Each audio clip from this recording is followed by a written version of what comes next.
Lorna Beers, Ángeles en mi cabello. Narrado y editado por Ángels. Continuación del capítulo 4.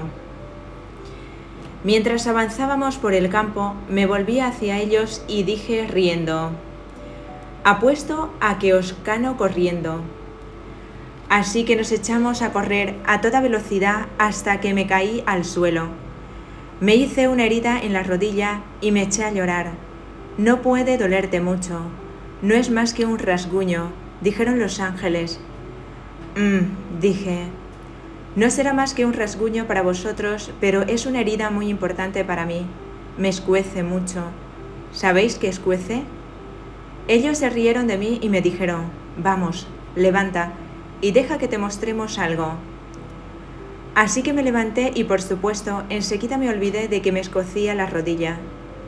Mientras avanzábamos por el campo y nos dirigíamos al bosque, que se levantaba más allá, me dijeron que escuchara atentamente. Agudicé el oído y escuché a muchos animales en la lejanía.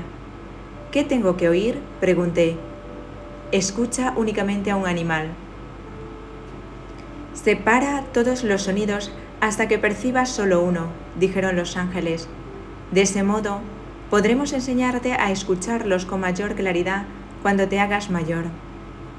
Por tanto, aislé todos los sonidos que llegaron hasta mis oídos mientras me adentraba en el bosque, y, a cada paso que daba, escuchaba cómo el suelo crujía bajo mis pies. Unos instantes después, ya era capaz de distinguir a cada uno de los pájaros, los distintos cantos de las golondrinas, el del carrizo, del pinzón, del mirlo y de muchos otros. Podía escuchar e identificar de qué pájaro se trataba y señalar con exactitud dónde se encontraba, así como a cualquier otro animal que estuviera en las proximidades. Daba la sensación de que aprendía rápidamente las lecciones cuando eran los ángeles los que me la enseñaban. Luego me detuve y dije: también percibo un llanto. ¿Es ese el sonido que queríais que escuchara, verdad? Es como si alguien estuviera llorando. Me adentré en el bosque. Los árboles parecían hacerse más altos y todo se volvía más oscuro. Oh, ángeles, aquí está muy oscuro, dije. ¿No podéis hacer que haya más claridad? No tengas miedo, dijeron. Sigue el rastro del llanto. Sigue el sonido que escuchas. Así lo hice y el sollozo me llevó hacia un claro bosque. Me quedé allí escuchando y volví a oír el llanto. Sabía que estaba muy cerca. Se encontraba a mi derecha, así que avancé hacia los árboles de ese lado, donde había varios arbustos con espinas que me hicieron recibir algunos pinchazos en las piernas y en las manos. En ese momento ya no oí el llanto, así que resultaba muy difícil hallar la procedencia de aquel sonido. La luz se encontraba a mis espaldas y la oscuridad se cernía entre los matojos y los arbustos. Ángeles, no veo nada, dije, y al instante una luz apareció en la parte inferior de un árbol.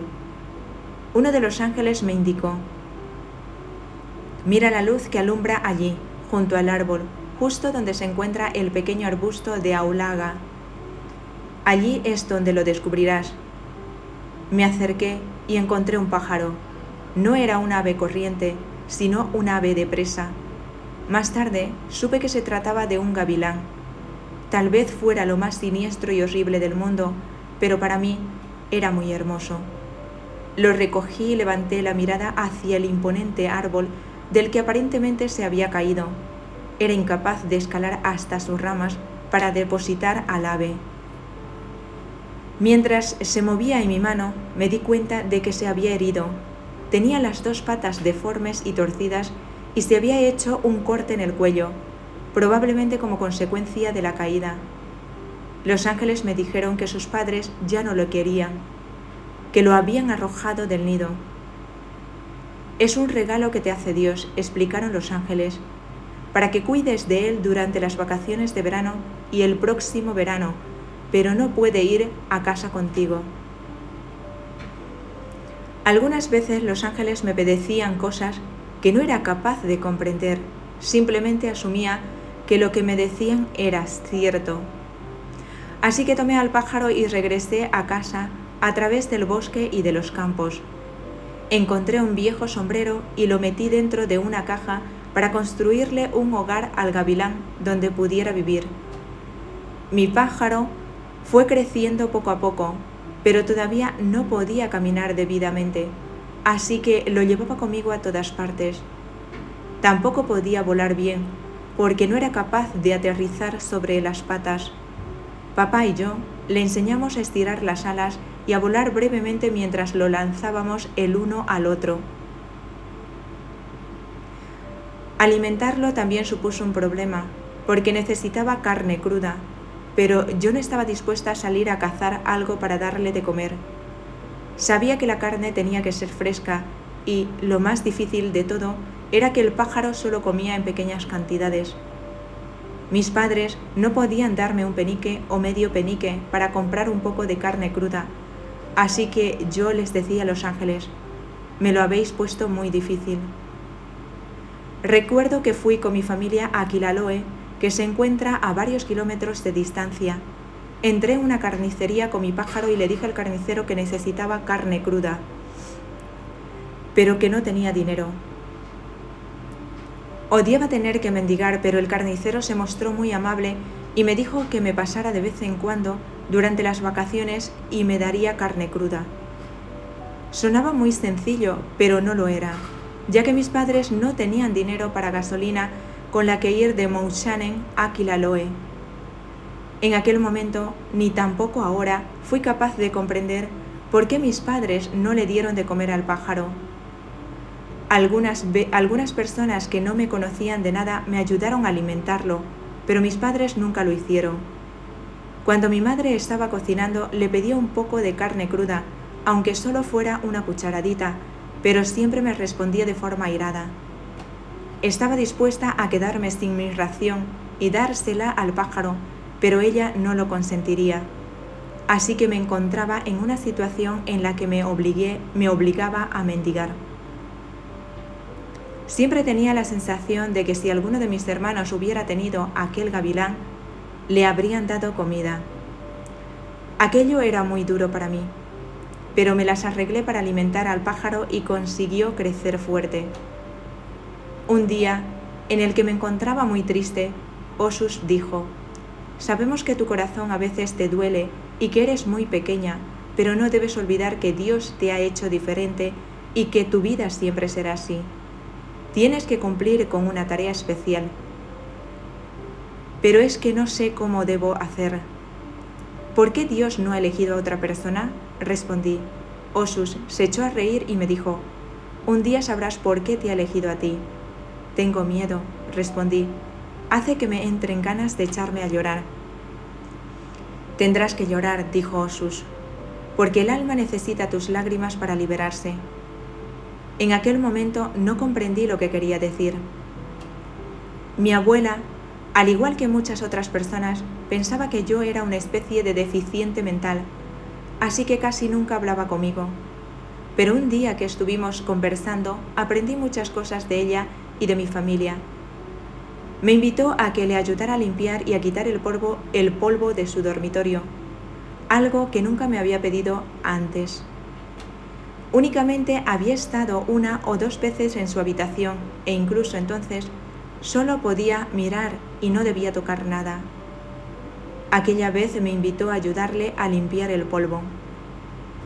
La abuela me dio un paño y me pidió que retirara el polvo de la mesa mientras ella arreglaba un armario, recogiendo con cuidado todos los objetos de valor y quitándoles la suciedad. La observé mientras tomaba una fotografía encerrada en un marco ovalado y percibí cómo en su interior le invadía una profunda sensación de tristeza. Probablemente se dio cuenta de que le estaba observando, porque se dio la vuelta y me entregó la fotografía. Se sentó sobre la enorme y vieja cama y dio unas palmaditas sobre el colchón. Me encaramé en la cama y me senté con las piernas colgando. La abuela me enseñó una hermosa fotografía vieja de una niña que tendría aproximadamente la misma edad que yo, con un vestido hecho jirones, los pies descalzos y el cabello enmarañado. A su lado se encontraba un niño que estaba en cuclillas y jugaba con un palo en el barro y entre los charcos. Son mis 2 hijos pequeños, que Dios me arrebató y que ahora se encuentran en el cielo con Él. Mientras pronunciaba esas palabras, sus ojos se llenaron de lágrimas. Yo le dije: «Lo verás pronto de nuevo, lo sabes, ¿verdad, abuela?» «Sí», Lorna respondió. «Espero volver a verlos muy pronto». Me contó que nuestra familia había sido extraordinariamente pobre y que su hijo pequeño, que se llamaba Tommy, había caído enfermo, probablemente porque no había podido recibir una alimentación adecuada.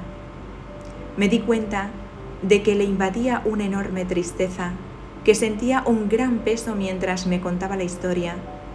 Su hija pequeña, Mary, había padecido un brote infeccioso en la garganta. Mi abuelo la llevó en su bicicleta durante kilómetros y kilómetros, desde el lugar donde vivía hasta un hospital de Dublín. Sin embargo, su enorme esfuerzo no se vio recompensado. La niña murió antes de que los médicos pudieran operarla. La abuela me contó que cuando miraba a mi padre con su formidable aspecto bronceado, siempre se preguntaba qué apariencia tendría Tommy si hubiera crecido. Dijo que nos miraba a mí y a mis hermanas y se preguntaba cómo habría sido su hija Mary. Sé que algún día volveré a tenerlos entre mis brazos y estoy impaciente porque llegue ese momento, dijo. Me di cuenta del enorme dolor que sentía. Luego añadió, de forma inesperada: Lorna, no tengas miedo. Los espíritus no pueden hacer ningún daño. Cuando tengas miedo, no tienes más que recitar una pequeña oración. Jesús y María, os quiero, salvad las almas. Me sonrió y no dijo una palabra más sobre el tema, ni en aquel momento ni nunca más. Me habría gustado mucho contarle todo lo que veía, compartir con ella el dolor y la alegría que yo sentía, preguntarle sobre lo que ella veía y sentía, pero los ángeles me habían dicho que no tenía permiso para hacerlo. Siempre tuve la sensación de que la abuela entendía lo que yo veía más que la mayoría de la gente, pero nunca volvió a hablarme de ello. Se levantó de la cama y siguió limpiando el polvo, y luego, cuando hubo terminado, salió de la habitación. Yo la seguí y cerré la puerta. Mi abuela regresó a la cocina y yo entré en el cuarto de baño y comencé a rezar. Gracias, Dios y los ángeles. Por favor, ayudad a mi abuela. Está triste y dolida. Aquel verano me enteré de más detalles sobre lo que le había sucedido a la pequeña Mary. Era una tarde resplandeciente y soleada y mi abuelo se encontraba barnizando su automóvil en una de las cocheras. Me acerqué a hablar con él y me pidió que le trajera una taza de té. Cuando regresé, me indicó que me sentara a su lado en el patio. Nos sentamos allí observando a las golondrinas volar hacia sus nidos con comida para sus polluelos. No era habitual que me sentara con el abuelo de aquella manera. La única vez que había hablado con él fue el primer día que llegamos, cuando le había ayudado a dar de comer a los polluelos de las golondrinas. Pero aquella vez era diferente. ¿Qué está pasando?, pregunté a los ángeles. Solamente escucha, dijeron ellos. Necesita contarte algo sobre Mary y sobre cómo la llevó al hospital. El abuelo me relató todo lo que sucedió aquel día. Era un día muy frío, pero el sol relucía con fuerza. Tu abuela preparó a Mary para que la llevara conmigo. No se encontraba bien y sabíamos que tenía que ir urgentemente al hospital. Me temblaba todo el cuerpo mientras preparaba la bicicleta, sabiendo que no podría aguantar un trayecto de más de 25 kilómetros. Pero no había otra manera de llevar a la niña hasta allí. No había nadie que nos pudiera ayudar, nadie que tuviera un caballo o un carromato, nadie con quien compartir el viaje. En ese momento me dirigió una sonrisa. Luego prosiguió. Solo te lo he contado a ti, Lorna. Eres la primera persona con la que hablo de esto.